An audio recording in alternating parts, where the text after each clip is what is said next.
What's up, everybody? Pete Pardo here from Comic Book Users. Welcome to another episode of Inside the Cover. Today we're going to take a quick look. I'm not going to go too deep into these two issues, and I wanted to show you two. I bought these not that long ago. They're both classic issues of Tales of Suspense. Of course, Tales of Suspense in the latter stages of the series featured a story on Iron Man and one on Captain America. And this was before they would both break off to do their own series, right? So I'm going to take a look at issue number 68, The Sentinel, the Spy, and If a Man Be Mad. That's your Cap and Iron Man stories. And then the other one is issue number 72, The Sleeper, If the Sleeper Shall Wake. Okay, that's just has Cap on the cover. So let's take a quick look at number 68 here. And these are both from 1965. So before I was even born, just before I was born. And the Iron Man story written by Al Hartley, edited by Stan Lee, art by Don Heck, ink by Ricky DeMeo, and letter by Sam Rosen. So again, I'm not going to get too into, I basically just wanted to show these off because these are quite old. Right here, you get a lot of the, in the Iron Man story, and in these stories right here, you get a lot of this whole love triangle between Tony and Pepper and Happy, right? Here you can kind of see it happen. He's got Count Nefarious, makes an appearance in this one. Of course, Count Nefarious, pretty cool villain. Going forward, here you get some cool ads. Strange Tales, of course, Nick Fury joins Strange Tales alongside Doctor Strange. There you see Prince Namor joins the Hulk in Tales to Astonish, basically replacing Giant Man. All right. And Nick Fury actually replaces the Human Torch in Strange Tales. So a lot of you have Tales of Suspense, Strange Tales, and Tales to Astonish were all these comic book series that had the split stories in them and just trying to really build up some of these new heroes. So here we'll take a look at some of the art in this particular story. Again, this is kind of like a continuation from another one. This one is you got Tony Stark as Iron Man. A lot of gadgets in this one, a lot of all this about technology, about the suits. You got these alien invaders here that they're going against. He's going against, I should say. Pretty good artwork. Some people like Mr. Heck, some don't. I'm pretty fine with him. He had a long run on Iron Man, actually, and that moved over into the regular Iron Man comic. All right, and then we move over to Captain America, and here we get Stan Lee does the writing, Jack Kirby artist, Frank Ray inker, and Sam Rosen letterer. Here we have some classic Jack Kirby drawing artwork from 1965. Generally speaking, in a lot of these Captain America stories, or not a lot of them, but a good chunk of them in Tales of Suspense, it's usually he's either thinking about, reminiscing, or telling stories about his battles against Nazi Germany in World War II, and specifically the Red Skull, right? So here, that's kind of what this is all about. He's going to revisiting the story where Steve Rogers and Bucky Barnes were actually members of the Army, and Cap would quite often go and don his Captain America outfit to go and battle with the Red Skull and the Nazis. So here, that's going to basically get some stuff here. Very war-themed. If you follow some of Jack's work in the Nick Fury, Sergeant Fury and the Howling Commandos, he did a little stint in there as well. You see Cap in action.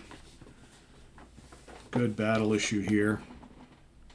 Cap out on the battlefield. And then, of course, this will continue story in the next issue. Most of these stories in these Tales of Suspense or any of these books were mainly continuation issue to issue because you got basically just half a comic. So it's, 10 pages or so, 10 or 12 pages, and that's it.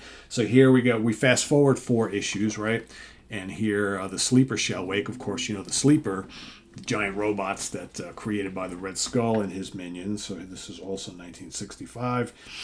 Here you have the Iron Man story, though, which is the first one. Hooray for a Conquering Hero. Stan Lee writer, Don Heck penciler, Mickey DeMeo, and Artie Simek letterer. So basically almost the same team that worked on 4 issues ago. Okay, Okay, Iron Man comes back from a mission, and everybody's all interested in what he's been doing. But again, the same things going on back at the office with Pepper, right? She's got a crush on him. He's got a crush on her, and they don't want to tell each other about it. She also kind of has feelings for Happy. He doesn't want her to fall for him because he's like, I'm no good. Look at my life and what can that type of thing. So it's pretty crazy. Then you have the Countess de la Spirosa is involved in this here story. She also has it out for Tony Stark because he sort of jilted her, so she hooks up with the Mad Thinker. Mad Thinker's like, well, I got something that we can do to get rid of Tony Stark and Iron Man, and he's got the android, his android, which you've obviously seen before in other issues, right?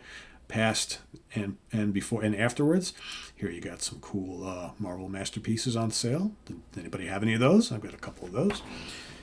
And so here the plan goes forth, the Thinker's plan goes forth for the android to go and capture Tony Stark, which he does.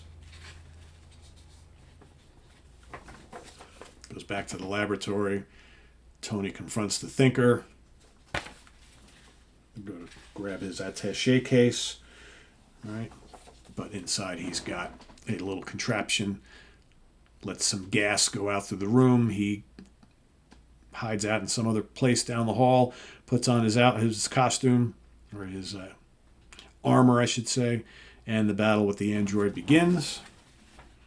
Then he discovers, boy, I keep hitting him, nothing's happening. All of a sudden, he takes on the power of, or the look and feel of Iron Man. Then he remembers, oh, that's right, when the android fought the Fantastic Four, he did kind of the same thing. So there you've seen this before. And but then he's, of course, very, very smart, much, much smarter than the android. Uses his know-how to get one up on the Thinker and the android. Brings them all in to the authorities and goes back, confronts Pepper again, and everybody's sad once again because they have feelings for each other, but nothing's going on here. So now the sleeper shall awake. Here we have Captain America hanging out with the Avengers, and that would be Scarlet Witch, Quicksilver, and Hawkeye, telling a story about back in World War II. Stan Lee, Jack Kirby, George Tuska, and Sam Rosen is the team here. So here we see. Okay, so it's basically the same team that was working on the Avengers at the time. George Tuska did a lot of work on the Avengers. And here he's telling the rest of the team a story about, a battle with the Red Skull back in the day and how Bucky gets killed. Oh, is he dreaming that? He's actually dreaming that, right? So then he wakes up and he realizes that there were some clues given by the Red Skull in one of those final battles that the Sentinels were going to...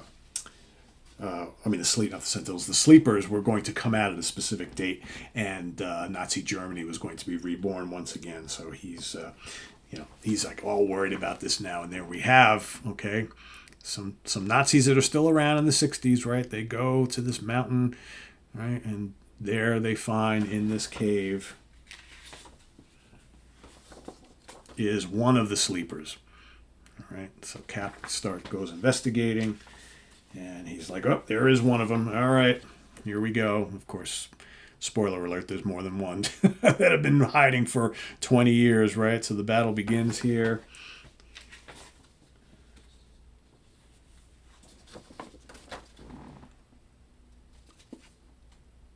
Cap realizes there's not much he can do against this sleeper. So he basically says, the Sleepers, that's right. There were supposed to be 3 of them. He must be going to rendezvous with the other 2, and there's no way I can stop him. And then, of course, you got that evil woman's basically like, this is Agent 2. Assemble the diggers. The time has come. The second Sleeper must awaken. The Third Reich shall live again. To be continued in issue number 73. So, yeah, there you have it. 2 pretty cool, fun issues of Tales of Suspense, featuring Iron Man and Captain America. I love these old books. These are great, and I always really enjoy the kind of the 2 character stories. It's extra bang for your buck, I think. And these are all great precursors to them having their own issues in their own series as well. So yeah, there you have it, everybody. Thanks for watching. If you've got anything to add about these two, put them down in the comments below, and we'll see you real soon here with more stuff. Thanks for watching. Please hit that like button before you leave, and please subscribe if you haven't already, and click on that notification bell so you get alerted of all of our content as it posts. And down below in the video description, we have a link to the Sea of Tranquility merch page. If you go all the way to the bottom of that, you can get yourself a Comic Book Geezer shirt and or coffee mug. So thanks in advance for all your support, and we'll see you soon here on Comic Book Geezers with more stuff. I am P. Pardo. Thanks for watching, everybody. Bye-bye.